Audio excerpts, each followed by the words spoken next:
Assalamualaikum warahmatullahi wabarakatuh. Yang terhormat Ibu Laili Nurlina selaku dosen pengampu dan teman-teman yang saya banggakan. Perkenalkan, kami dari kelompok 13 yang beranggotakan saya sendiri Novela Anggreni dan teman saya Lala Oktopiani. Di sini kami ingin mempresentasikan hasil diskusi kami mengenai etika dalam melakukan riset. Baiklah, untuk mempersingkat waktu, untuk materi pertama akan disampaikan oleh Lala Oktopiani. Kepada Lala saya persilakan. Jadi untuk yang pertama itu kita harus mengetahui apa itu etika penelitian. Jadi etika penelitian adalah suatu pandangan dan atau ketentuan baik, buruk, salah ataupun benar dalam melakukan kegiatan penelitian. Terus salah satu upaya meningkatkan pengetahuan adalah melalui penelitian. Namun terkadang dalam pencarian atau pemanfaatan penelitian itu ada yang melanggar etika peneliti.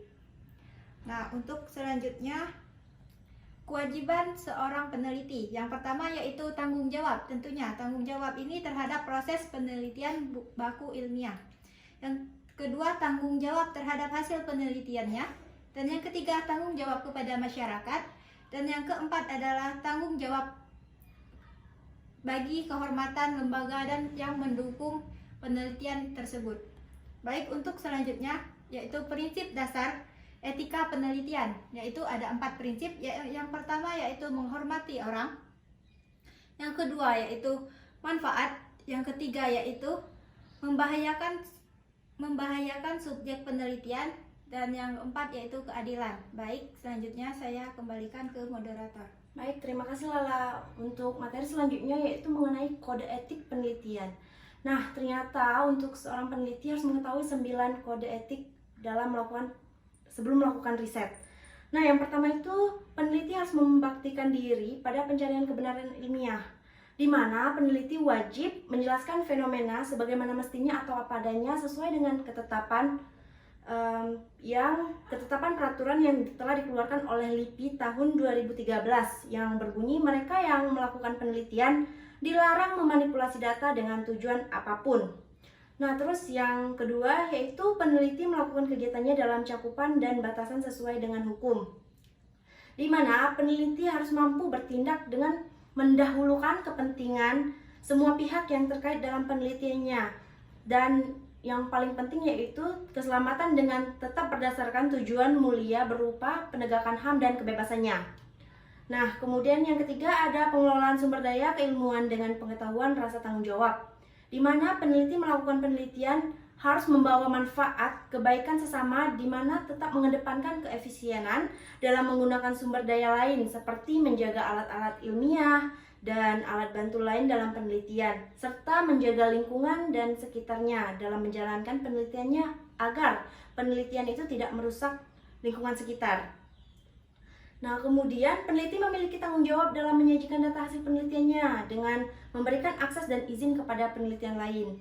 Nah, untuk yang keempat yaitu peneliti mengelola penelitiannya secara jujur dan adil terhadap lingkungan penelitiannya, di mana peneliti harus memiliki sikap yang jujur dan adil, karena sikap jujur dan adil ini merupakan nilai pribadi yang harus dimiliki oleh setiap penelitian.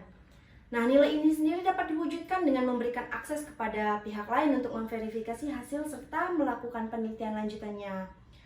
Nah, mengapa peneliti itu harus memiliki sikap jujur dan adil? Karena sikap ini bisa menunjukkan sikap bermoral seorang peneliti dalam kehidupan dan dalam menjalankan penelitiannya demi mengembangkan ilmu pengetahuan dan teknologi bagi sesama.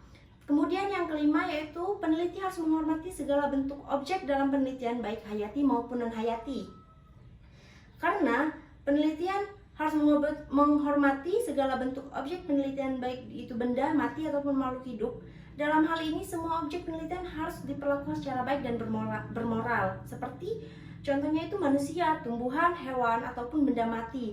Alasannya agar objek tersebut baik secara psikis maupun fisiknya, segala pengerusakan untuk objek penelitian dianggap sebagai pelanggaran etik.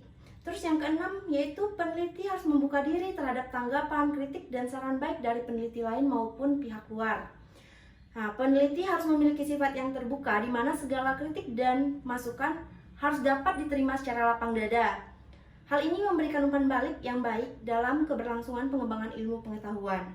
Nah, untuk saran dan kritik sendiri itu bisa dilakukan melalui forum diskusi, seminar, dan pertukaran informasi di mana dilakukan dalam kondisi bebas dari persaingan pihak-pihak tertentu. Terus yang ketujuh yaitu peneliti mengelola, menjalankan, dan melaporkan hasil secara bertanggung jawab, cermat, dan seksama, di mana peneliti wajib mencantumkan sumbangan-sumbangan gagasan yang mempengaruhi hasil penelitiannya. Karena pada dasarnya pengetahuan bersifat kolektif dan kumulatif, di mana dibangun dari sumbang asih para akademis. Dan tanggung jawab ini dipegang oleh peneliti untuk memastikan hak karangan akademis lain mendapatkan keuntungan yang melekat di dalam, sepertinya konsep, rancangan, analisis, dan tafsiran data. Terus yang ke-8 yaitu peneliti dilarang melakukan duplikasi atau plagiat, di mana plagiat ini berarti mencuri hasil pemikiran, data, atau penemuan baik yang sudah dipublikasi atau yang belum dipublikasi. Nah, untuk yang ke-9 itu peneliti memberikan pengakuan berupa kutipan dalam penelitiannya. Ini hal yang wajib dilakukan oleh peneliti, melakukan kutipan jika penelitiannya mengandung nilai-nilai atau gagasan dari pihak atau peneliti lain, baik itu dalam sumbang asih atau secara langsung atau tidak langsung. Nah, nilai etik ini sendiri menyangkut moral-moral kejujuran dan yang menolak merekayasa atau memanipulasi data yang bisa merusak kepercayaan dalam ilmu pengetahuan, seperti plagiarisme. Baiklah, mungkin hanya ini materi yang dapat kami sampaikan. Jadi saya rasa untuk presentasi hari ini saya cukupkan sampai di sini. Jika ada salah kata atau kata yang kurang berkenan, saya minta maaf kepada Allah, saya mohon ampun. Wabillahi taufik wal hidayah. Wassalamualaikum warahmatullahi wabarakatuh.